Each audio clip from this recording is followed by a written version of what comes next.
Hey, what's going on, guys? Justin with Tier 1 Gear and EDC Reviews. Today we're going to be breaking down the CKF Rod & Designs Evo 2, courtesy of my good friend Lefty EDC, who actually sent this in along with the Gavco Nurse, which I've completely fallen in love with both of these knives. Both are absolutely fantastic pieces. This one was actually a flipper at one point, and they got the flipper delete mod done to it. You see the texturing right there inside the choil, which of course it had a flipper tab at one point, but I think without it makes this a much more comfortable knife to use. See, it's got a little bit of matching texturing here on the spine. Yeah, very, very comfortable knife in hand. No real hot spots. A little bit right there on the clip where it sweeps up, but you know, if you needed to use this in a hard work situation where you needed to bear down on this bad boy, yeah, it's going to be comfortable doing so. But I got a video for that coming up later. Right now, let's break this bad boy down. Now, for those who don't know, again, this is the CKF Rod & Designs Evo 2 Custom Knife Factory, CKF. Makers of the Satori, which another great knife, which they just had another drop on those. I'll put a picture right down here. That's a fantastic knife. If you could ever get one of those, grab it. I've got one of the earlier models, but absolutely awesome knife. Anyway, I'm going to be using the Orion Knives Knife Maintenance Kit, which is available on the Orion Knives website for right around 65 bucks, something like that. If you're not into those $800 milled titanium drivers and you want a really nice knife kit, go pick one of these up. I'll leave a link to it down in the description as well. All right, get my drivers out. Let's see, let's start with the clip. Actually, you know what? Let's put this down over here for the screws. I do have a knife takedown mat, but it drives my camera absolutely crazy, so I have to deal with that for a minute. If you find that offensive, then this is not the channel for you. All right. First screw, usually the long one.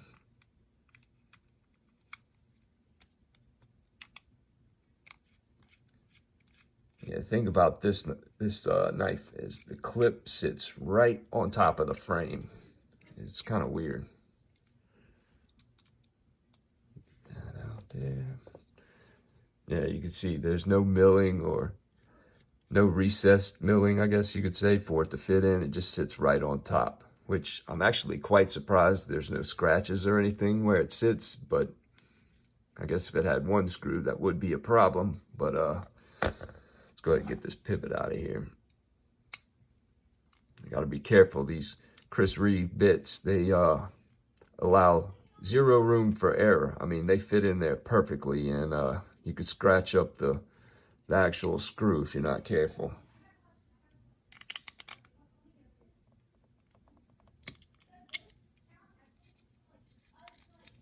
Come on. I can hear my daughter in the background. All right, last but not least,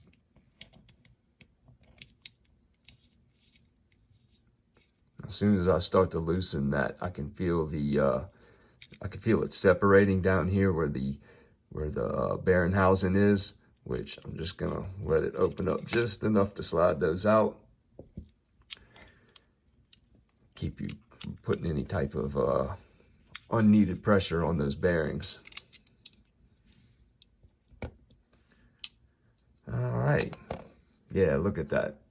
I mean, that back spacer, I mean, I don't think they could have milled anything else out of that. I mean, the handle scales as well. I mean, carbon fiber's already light, but you can tell they definitely went overboard on the milling, which is not a bad thing. You know, I say overboard, but oh, pocket lint on here.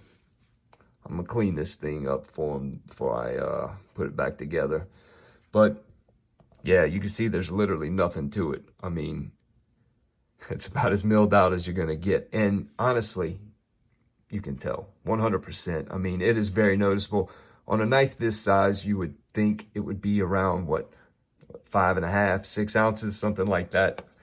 I'm gonna have to weigh that. I doubt it is, but compared to something like this, the new Chavez Scapegoat, I mean, this thing's a brick. 100%. I mean, I love this knife. I love the design, but it's not without its flaws. I'll actually have a video on this coming up soon as well.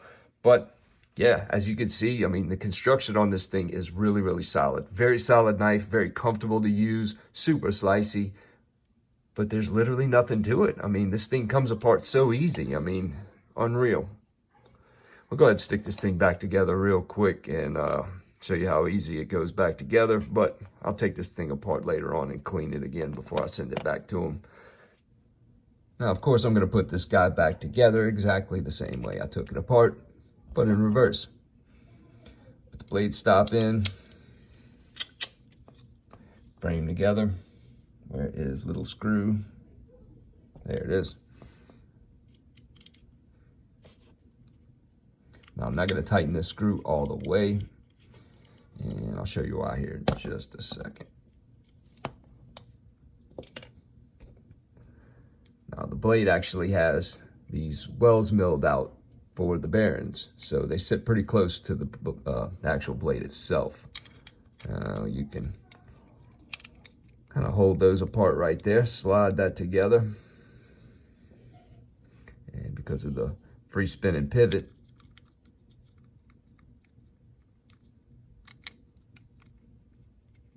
boom, all fits back together nicely and easily, honestly. This is one of the easiest knives I've ever disassembled. I mean, this thing, there's literally nothing to it.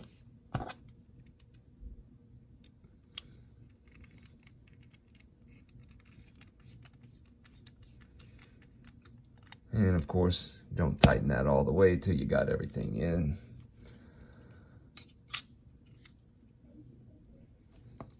This clip back on it, which I'm still blown away by how that does not sit on anything and there's no scratches. That's pretty cool.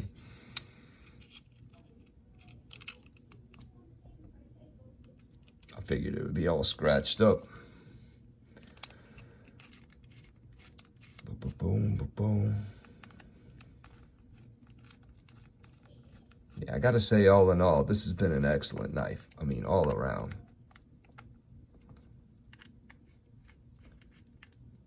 Great design. I mean, this thing is a freaking razor.